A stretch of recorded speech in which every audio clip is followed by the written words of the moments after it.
You weren't born numb. You were made that way. Somewhere between silence and betrayal, between the night you stopped crying and the day you stopped believing, something in you froze. They called it emotional detachment, but it was war. You've walked through rooms like a ghost wearing a man's skin. You've smiled to keep others warm while your soul froze in the corner. And every time you told yourself, just hold the line, but the line kept moving until nothing felt real except the hunger. Not for love, not for healing, for control, for power, for silence that doesn't hurt. They say Nietzsche gave up on God, but he didn't. He declared war on the illusion that anyone was coming to save you. This isn't philosophy. This is strategy carved from agony. And if you're listening now, you've already buried the boy. Let's talk to the man who crawled out of the grave. The altar didn't fall. You just opened your eyes. It was never the death of God. Not really. It was a slow rot, a quiet disintegration, not with a war cry, but a whisper, not with rebellion, but revelation. See, men didn't stop believing because they grew stronger. They stopped believing because the mask slipped, because the structure that once held their soul cracked. You can feel it, can't you? That subtle grief behind a man's eyes. He still prays, but not with fire. He bows, but not with faith. He walks through rituals like a ghost rehearsing his own burial. Nietzsche never killed God. He just pointed to the corpse we were pretending was still breathing. Like a boy dressing up his dead father for one more dinner, still calling him sir, still hoping to hear his voice. But silence doesn't lie, and neither does the mirror. When you realize the thing you leaned on never held you, you don't fall. You float, weightless, directionless, like a man cut loose from gravity, drifting, not dying. That's what nobody tells you. The real crisis isn't the collapse, it's the after. The hollow space where belief used to echo. When the father figure becomes a shadow. When the prayers bounce back unanswered. When love becomes a language you no longer speak. You don't scream, you don't fight, you just drift. This is where most men drown. Not in fire, not in chaos, but in numbness, in the sterile air of meaninglessness. Where nothing hurts because nothing matters. Where time becomes a blur, and the days feel like copies of each other. That's the real hell, not pain, but absence. Because at least pain proves something mattered. But you're different. You remember how to breathe in silence. You let the numbness in, without letting it name you. You didn't cling. You didn't cry for a new idol to replace the old one. You stared into the void, and didn't blink. And in that stillness, something ancient stirred.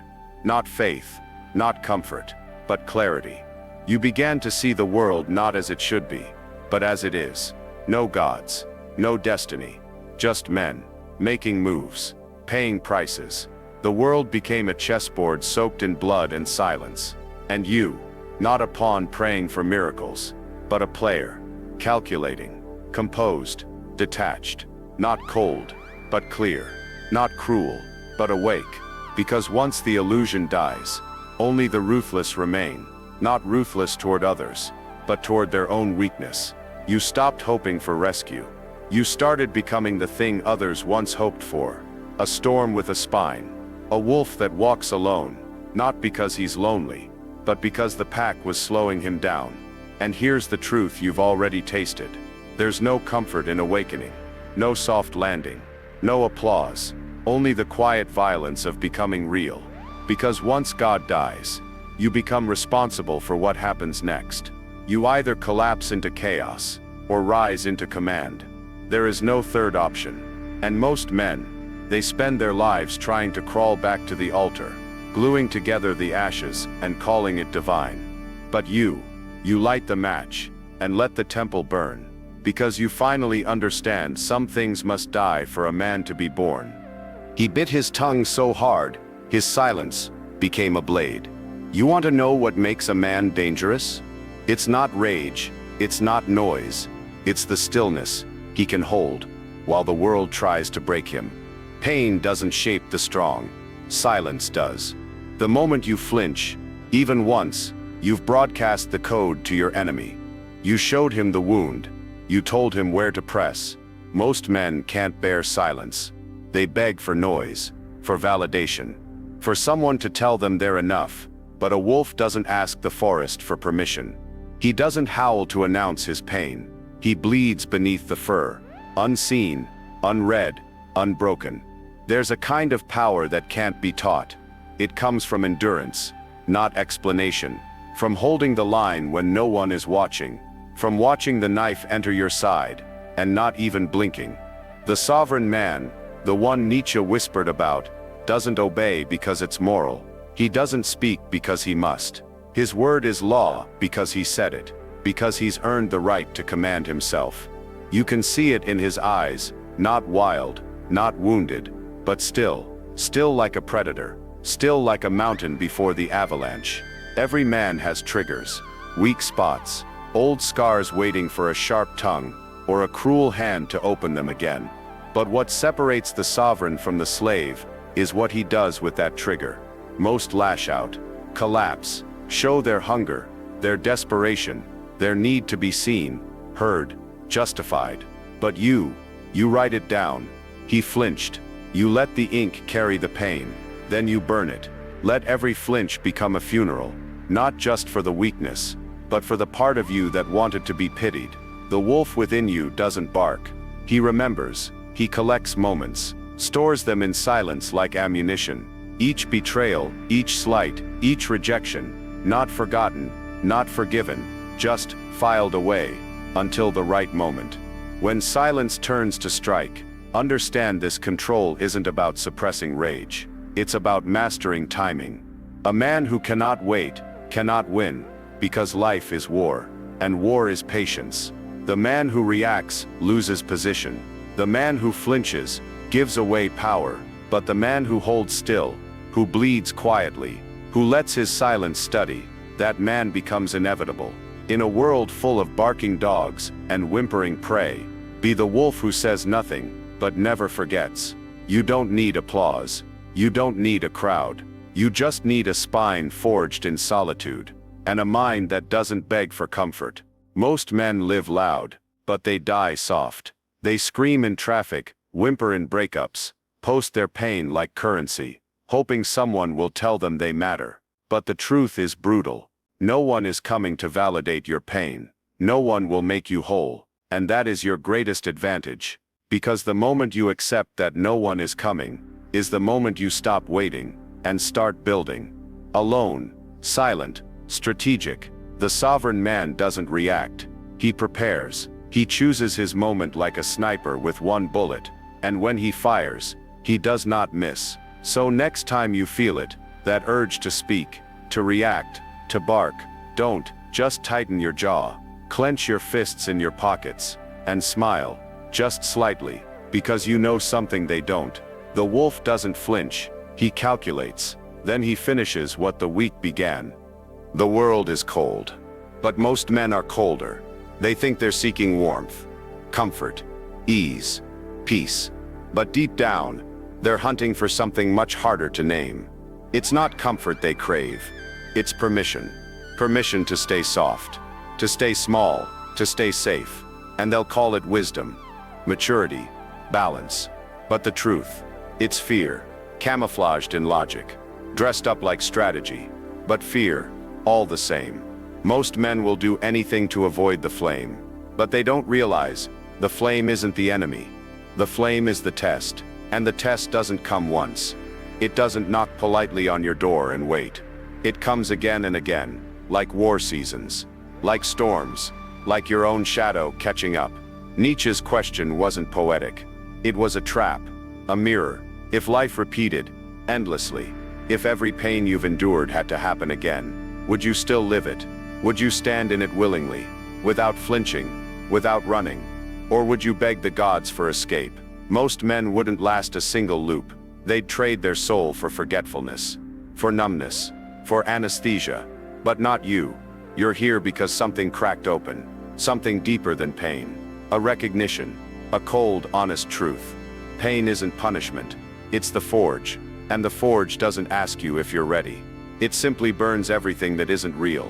You think the pain is unfair, that the worst day of your life was a mistake. But what if it wasn't? What if that day, the one you try to forget, was the gateway? What if instead of breaking you, it revealed you? Close your eyes. Go back there. Feel the weight, the humiliation, the betrayal, the loneliness. But now, remove the weakness. Rewrite the script, not to escape the pain, but to dominate it. Same loss, same betrayal, same chaos. But this time you don't fall, you don't beg, you don't run. You look it in the eye, you choose it. You absorb it into your bones. You become immune. That's the drill. That's the difference. That's the fire. Most men seek warmth. Few become the fire. There's no transformation in wishing. No evolution in hope. Change doesn't happen by accident. It happens by repetition, with will. Like a warrior repeating his sword form in the dark. Alone. No applause. No audience. Just precision. Just cold mastery. Over and over until the sword becomes part of him. Not just what he holds, what he is. So ask yourself, can you do it again? Not once, not twice, but 1,000 times. Can you walk through the day you hate, again and again, and choose it? Not just survive it, choose it. Because every loop forges another layer of strength. This isn't masochism. This isn't trauma worship. It's truth, unfiltered, undeniable. You don't become who you are by escaping the fire. You become it. The real transformation doesn't come from avoiding the pain. It comes from claiming it. From owning every scar like a warrior counts his kills. They mark you, yes, but they also prove you're still here. That you can't be broken. They say time heals all wounds, but that's a lie. Time just reveals who never healed, who stayed broken, who wore their wounds like chains instead of armor. But you walk different now, because you stopped pretending the fire would kill you. You remembered something deeper, something older than fear. That the man who chooses pain, who walks straight into the storm, who stares into the dark with a steady gaze, he doesn't burn. He becomes the flame. You don't need a new life. You need to return to this one. Different. You need to bleed with purpose, to suffer with intention, to fall, not like a victim, but like a king descending into the underworld to reclaim his crown. Pain will visit again. That's certain. But next time, don't retreat. Stand, smile, and whisper to the fire, I'm back. Because the warrior doesn't fear the forge. He is the forge. And the world burns trying to break him. They talk too much. Most men bleed noise. They confuse volume for value. They announce their every move like town criers of their own mediocrity, begging to be seen before they've done anything worth watching. They think power is in the words, the speeches, the social proof. But real power, the kind that moves mountains and men, is built in silence. You don't see a king shouting in the streets. You see him seated, still, while the world orbits his gravity, because thrones aren't taken with noise. They're forged in solitude, in rooms without windows, in hours no one counts, built not from public validation, but from private restraint. That's where the real ones are made. The higher man doesn't chase eyes. He doesn't explain himself to the unworthy. He doesn't hand over his blueprints to people who haven't even earned the right to question them, because he knows. If they don't ask, don't tell. If they don't believe, don't prove. The herd lives loud because they fear being forgotten. They scream, look at me, with every post, every flex, every fragile opinion, because if they're not seen, they feel like they don't exist. But the man becoming something, he vanishes, not to escape, to build. He disappears into the work, into the darkness, into the pain, not for applause, not for permission, but because the work must be done, and if it's done right, it echoes. You don't need to yell when you're thunder. That's the power law. Let them sleep on you. Let them misunderstand you. Let them doubt, mock, gossip, question. And while they do, starve your plan. Starve it from oxygen, from exposure, from the weakness of external validation. Build it in silence. Then, one day, let it collapse on them like a storm they never saw coming. Let your results speak louder than your rebuttals. Let your silence shame their noise. Because the throne wasn't taken. It was earned where no one watched. In the gym at midnight. In the cold shower when quitting whispered. In the moments where it would have been easier to post about it than to be about it. But you didn't reach for eyes. You reached for discipline. That's why most never make it. Not because they don't have the talent, but because they can't shut up long enough to master the craft. They waste their edge on applause. They kill their power trying to be understood. But the higher man, he doesn't need the crowd to clap. He needs the mission to move. So, stop explaining. Stop sharing too early. Stop narrating a story that hasn't been written. Just build. Silently, strategically, relentlessly. And when they finally look your way, don't explain. Don't smile. Don't say a word. Let them sit in the storm of their own underestimation. Let them realize, you were the wolf in the woods the whole time. Watching, waiting, working. And now, you're no longer coming. You're already here. Everyone wants healing. They speak of inner peace like it's a product, a finish line, a destination they'll arrive at once they fix themselves. But men don't heal through talking. Not fully. We heal through building. Not because the pain goes away, but because we become the kind of man who can carry it. Some wounds don't close. Some memories don't fade. Some nights, even years later, still haunt you. And yet you build. You don't need closure. You need structure, routine, repetition. Not therapy circles, or soft voices telling you you're enough. You need to become a man who does what's required, regardless of how he feels. That's the quiet truth. No one tells broken men. You may never get better, but you can get disciplined. You can rise. Not from healing, but from order. Wake up at the same time, every day, 30 days. No affirmations, no inner monologue, no chasing motivation. Just obedience. Let the rhythm silence your chaos. Let repetition carve out the structure your soul is starving for. Because when your emotions feel like a storm, discipline becomes the lighthouse. It doesn't erase the sea, but it keeps you from sinking. Most men sit in their pain and wait for the wind to change. They wait to feel better before they move. But that's not how warriors rise.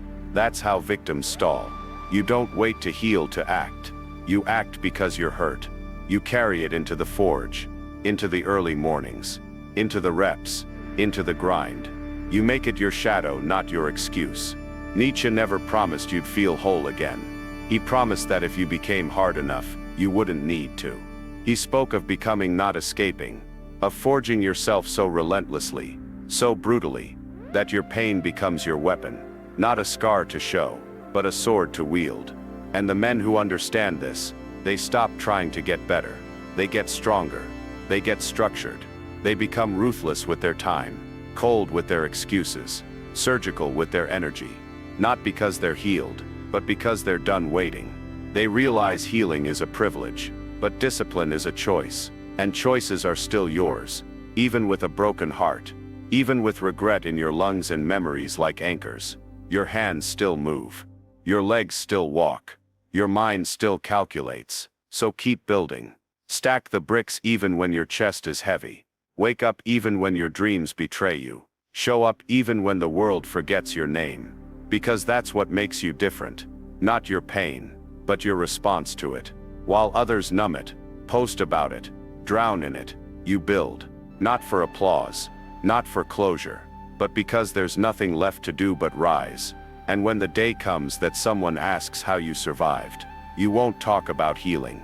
You'll say, I got disciplined, and that was enough.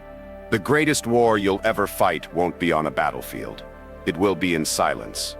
No flag, no crowd, no anthem. Just you, and the version of yourself you built to survive. See, Nietzsche said, you must become who you are. But most men don't know who that is. Because they've spent years wearing armor that doesn't fit. Masks crafted from trauma. Scripts inherited from weakness. They've trained themselves to smile when they're angry. To stay quiet when they're disrespected. To blend in, obey, adapt. Just to be accepted. And slowly, that camouflage becomes identity. They forget they were ever hunters. Because survival rewrites truth. And when a man forgets the truth of who he is, he doesn't just get lost, he gets hollow. The kind of hollow you can't see in the mirror. But you feel it every time you laugh, and it doesn't land. Every time you say yes, and your gut screams no. Every time you walk away from conflict, not out of strength, but fear. You think you're calm, controlled, rational, but deep down, you know, you're hiding. Not from the world, from yourself. That's why the real work isn't motivational. It's surgical. It's violent. It's quiet. It's the internal ambush, catching yourself mid-liddy, trapping the version of you that flinches, that folds, that shrinks, and dragging him into the light. Because every man has a boy inside him, and that boy learned how to survive by not being a threat. He kept the peace. He lowered his voice. He avoided the mirror, and now he lives in your body, pulling your strings. But you can feel it, can't you? That tension, that split, the part of you that's done surviving, the part of you that's ready to rule. But to become that man, you can't just heal. You have to hunt. You have to stalk the behaviors that feel convenient. The words you say to be liked. The stories you tell so you don't have to act. And ask what part of me is lying. Then kill it. No hesitation. No mercy. Because every time you let it live, you trade power for comfort. And kings don't beg for comfort. They forge clarity in pain. This isn't self-help. This is self-destruction. Controlled, calculated, clean. You aren't building a better version of yourself. You're removing everything that's not you. That's the strategy. Find the parts that shake when you speak truth. Find the habits that protect your weakness. Find the tones, the laughs, the postures that aren't yours. And then, stab the mask. Not to be seen, but to see. Because once you see the real you, the man who doesn't flinch, doesn't lie, doesn't fold, there's no going back. You don't need validation. You don't need applause. You just need a mirror strong enough to hold the weight of your own truth. And the courage to break it, if it's lying to you. You don't become who you are by finding yourself. You become it by killing everything you're not. Everyone talks about power like it's pleasure, like it's a game, a glow, a reward for ambition. But power, real power, isn't light. It's weight. It's the invisible pressure that bends weaker men into shadows of themselves. It's the silence that stretches across your life when the crowd stops clapping and all that remains is you. Alone. Accountable. Unforgiving. Most men crave the crown, but they don't understand what it costs. They chase it like it's freedom. Like once they have it, the world will bend. Respect will flow. Comfort will settle in. But the truth, the crown doesn't set you free. It binds you to every action, to every silence, to every decision that others are too soft to make. The crown doesn't elevate you. It isolates you. It puts you in a place where no one checks on you, because they assume you're always in control. Where no one warns you, because they're too afraid to speak. Where every word you say moves something, breaks something, builds something, and the margin for weakness disappears. It's a quiet kind of agony. You wake up with a sword at your throat. Not from enemies, from expectation. And still, you don't flinch. Because you understand what Nietzsche meant. The Übermensch wasn't fantasy. He was a warning. He wasn't the man who conquered others. He was the man who carried everything and didn't collapse. Power isn't about control. It's about consequence. You don't get to hide behind excuses. You don't get to collapse when the weight's too much. You don't get to explain away your failures with softness. You own it all. That's the burden. And the gift. Because while the crown will crush a coward, it calms the worthy. There's a stillness that comes from knowing nothing can shake you. Not because life is easy, but because you are immovable. You've traded emotion for discipline, noise for clarity, comfort for command. And when power finds you, you move slower. You speak less. You trust no rush. You become the storm before it breaks. Most men will never feel that, because they're not after power. They're after attention, after status, after approval. They want the illusion of the crown without the weight of responsibility. They want to be seen as kings, without becoming men first. But not you. You don't wear the crown to be admired. You wear it to carry what no one else can. And when the pressure tightens, when the silence thickens, when the people you led start questioning your path, you don't explain. You don't plead. You endure. Because that's the cost. And the crown. It's not given. It's not found. It's earned in blood, worn in silence, and buried with you. There's a moment every man meets alone. No crowd, no noise, no hand on your shoulder. Just the cold weight of decision, pressing against your ribcage like a blade. Quiet, sharp, final. Most will avoid that moment their entire lives. Distract themselves with noise, with praise, with movement that looks like growth, but is just avoidance wearing a disguise. But if you want evolution, real evolution, you have to kill something first.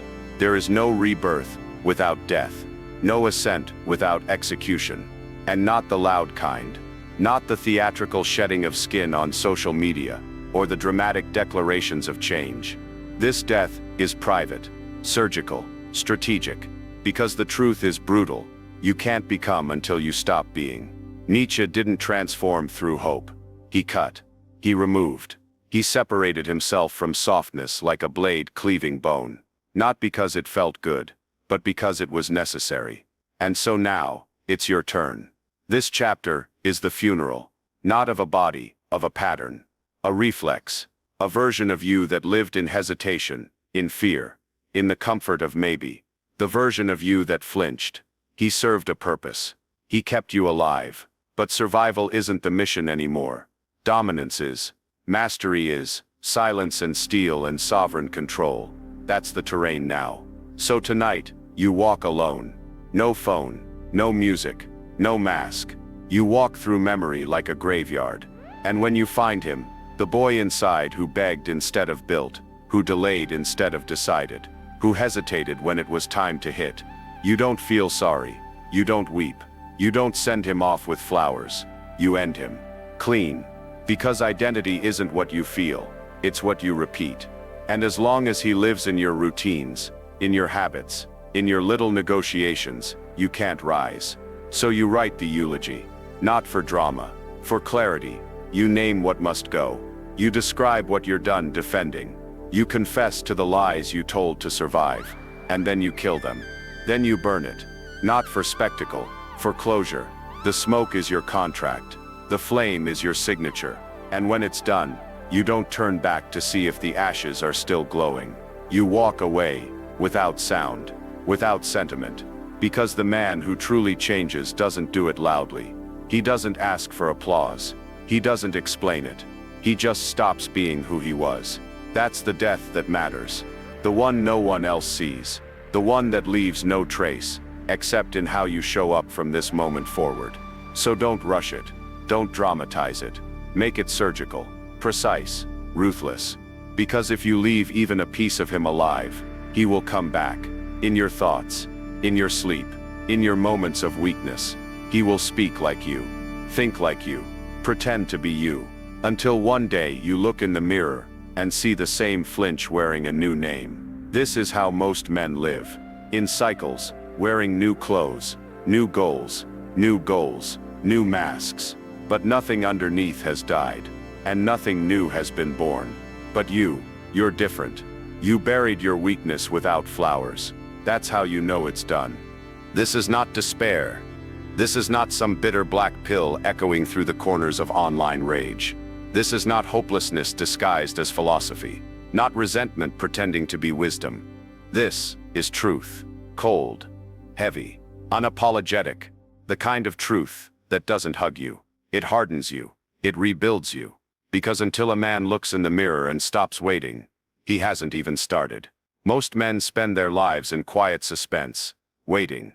For the father who never called. For the woman who will finally see him. For the mentor. The break. The sign. The savior. But no one is coming. Not your father. Not your dream girl. Not your therapist. Not God. And maybe that sounds harsh. But deep down you already know. You've known for years. You've just avoided letting it settle. Because the moment it settles, everything shifts. The waiting ends. And the building begins. See, Nietzsche didn't scream this from mountaintops. He bled it into his pages. Quietly. Over time. Alone. Until his words became a warning and a weapon. No one is coming. But someone else is. The man who rises when no one claps. The one who moves in silence. Because he's not performing. He's transforming. He rebuilds. Not for applause. But because it must be done. He lifts the weight, makes the decision, commits to the routine, not because it's easy, but because no one else will. And that's the shift. When your identity stops being something given to you, and becomes something you carve from pain.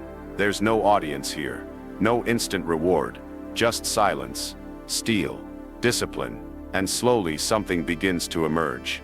Not softer, not safer, but sovereign. You stop explaining yourself. You stop chasing understanding. You stop hoping that someone somewhere will finally recognize your worth. You recognize it yourself, in the mirror, in the work, in the stillness between choices.